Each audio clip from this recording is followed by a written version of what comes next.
Bismillahirrahmanirrahim. Assalamualaikum warahmatullahi wabarakatuh. Alhamdulillahilladzi allafa baina qulubina. Wassalatu wassalamu ala sayyidil Mustafa wa ala alihi ahli sidqi wal wafa. Amma ba'd. Dewan Hakim yang arif lagi bijaksana, hadirin sebangsa dan setanah air yang kami banggakan. Kiai Haji Abdurrahman Wahid yang akrab dipanggil Gus Dur mengatakan, semakin tinggi ilmu seseorang, maka semakin besar rasa toleransinya. Lebih lanjut, beliau mengatakan, bukankah dengan demikian menjadi jelas bagi kita menerima perbedaan pendapat dan asal muasal bukanlah tanda kelemahan, melainkan tanda kekuatan. Seperti yang kita ketahui hadirin, seorang mantan presiden Jerman, Christian Wolff, ketika berkunjung ke Indonesia pada tahun 2011 pernah berkata, kami terkesan dengan semboyan Bhinneka Tunggal Ika, sebuah negara demokrasi dengan berbagai macam perbedaan suku dan agama bisa hidup bersama dengan kebebasan memilih agama dan bebas berpendapat. Namun sayang hadirin, kekaguman dunia internasional kini tinggal kenangan. Sebab perbedaan suku, bahasa, agama, adat dan istiadat kini sering menjadi pemicu dan pemacu lahirnya fanatisme buta, persaingan tidak sehat, perselisihan, bahkan perpecahan yang mengikis habis nilai toleran. Betul hadirin? Prihatin akan kondisi ini, tergugah hati kami untuk menyampaikan sebuah syarah Al-Quran dengan judul Merawat Keberagaman dalam Bingkai Toleransi Berlandaskan Al-Quran. Sebagai rujukan firman Allah dalam Al-Quranul Karim, Surah Al-Hujurat ayat 13 berikut ini.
seorang laki-laki dan seorang perempuan, dan menjadikan kamu berbangsa-bangsa dan bersuku-suku, supaya kamu saling kenal mengenal.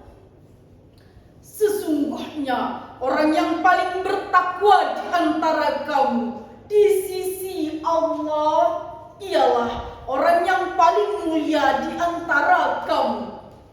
Sesungguhnya Allah Maha mengetahui lagi Maha mengenal. Hadirin jemaah Syahrul Quran yang kami banggakan, jika kita kaji lebih dalam ayat ini, menurut Syekh Profesor Dr. Wahbah Az-Zuhaili dalam kitab tafsirnya Al-Munir jilid 13 halaman 581 menukilkan dua riwayat terkait sebab nuzulnya ayat tadi. Salah satunya adalah riwayat Abu Bakar bin Abi Daud. Beliau mengatakan yang artinya ayat ini turun berkenaan dengan keinginan Rasulullah yang akan menikahkan Abi Hidun, seorang budak, dengan seorang putri dari kalangan Bani Baidah. Bani Baidah dengan sinis berkata kepada Rasulullah, "Ya Rasulullah, pantaskah kami menikahkan putri-putri kami dengan seorang budak?"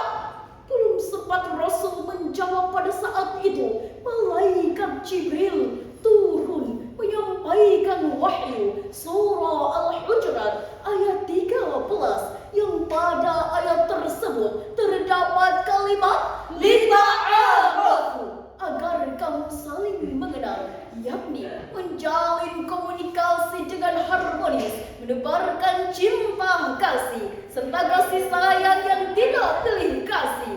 Dengan demikian hadirin, untuk membina persatuan dan kesatuan di negeri yang tercinta ini, langkah awalnya adalah kita harus saling mengenal, Kita harus saling menghargai, kita harus saling bertoleransi, bukan saling menutup diri. bukan saling melecehkan, sehingga membangga-banggakan kelompok suku dan daerah masing-masing. Sebab sifat-sifat seperti itulah yang menimbulkan pertikaian di antara kita.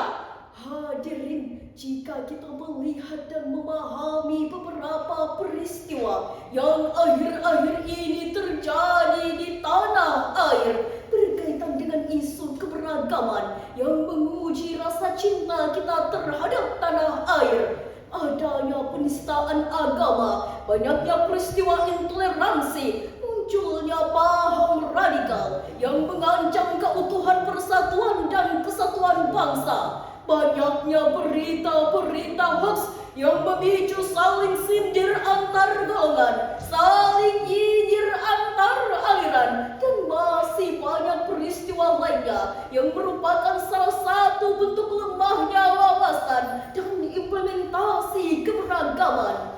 Menyikapi peristiwa ini, Allah Subhanahu wa Ta'ala menjelaskan kembali dalam Quran surah Ar-Rum ayat 22 berikut ini. Wa min ayatihi khalqus samawati wal ardi wa ikhtilafu alsinatikum wa alwanikum.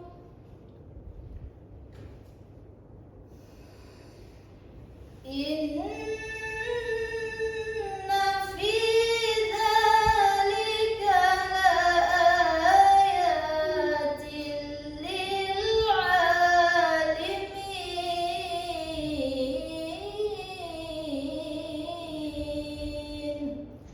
Shadaqallahul 'azim. Dan di antara tanda-tanda kebesarannya ialah penciptaan langit dan bumi, perbedaan bahasamu dan warna kulitmu. Yang demikian itu benar-benar terdapat tanda-tanda bagi orang-orang yang mengetahui. Maha benar Allah yang maha agung dengan segala firman-Nya. Hadirin jamaah Syahrul Quran yang kami banggakan, Said Qutb dalam kitab tafsirnya fi Zilalil Quran jilid 9 halaman 139 menjelaskan kandungan ayat tadi. Adapun penciptaan manusia dengan berbagai macam perbedaan bahasa dan warna kulit memiliki korelasi yang sama dengan penciptaan langit dan bumi yang mengagumkan ini. Sungguh perbedaan yang amat luar biasa, sehingga hadirin, tidaklah pantas seseorang merasa bangga, tidaklah pantas seseorang merasa tinggi derajatnya, tidaklah pantas sesama muslim diadu domba, tidaklah pantas merasa paling sempurna, bahkan tidaklah pantas saling menghina di antara kita. Hadirin, apakah rela kita, bangsa yang begitu besar yang dibangun susah payah oleh pendahulu kita, dengan genangan air mata, berteteskan keringat, berlumuran darah para syuhada, terus porak-poranda hanya karena perbedaan suku dan golongan? Tentu tidak. Coba kita bayangkan cerita rakyat Suriah dan Yaman, betapa hari-hari dilewati dengan suasana mencekam, keluarga mati terbungkam, kerabat dekat dibantai habis-habisan, hingga bangunan sekolah pun dihancur diporak-porandakan. Jangankan berpikir tentang masa depan, besok masih hidup pun sudah menjadi sebuah kenikmatan. Saudaraku, mulai detik ini, mari kita satukan pikiran, wujudkan kekompakan, padukan arah tujuan. Ingat, perbedaan jangan sampai melahirkan perpecahan, tapi hendaknya perbedaan harus menjadikan kita saling menghargai dan saling melengkapi, karena kita satu nusa, Satu bangsa dan satu bahasa, Indonesia. Dewan Hakim yang arif lagi bijaksana, hadirin sebangsa dan setanah air yang kami banggakan. Dari uraian tadi dapat kami ambil kesimpulan bahwa yang pertama, perbedaan suku, bahasa, agama, adat dan istiadat merupakan sunatullah dalam penciptaannya, tidak boleh dijadikan alasan untuk berbangga diri maupun merendahkan orang lain. Yang kedua, kita satu umat Islam, sudah sepantasnya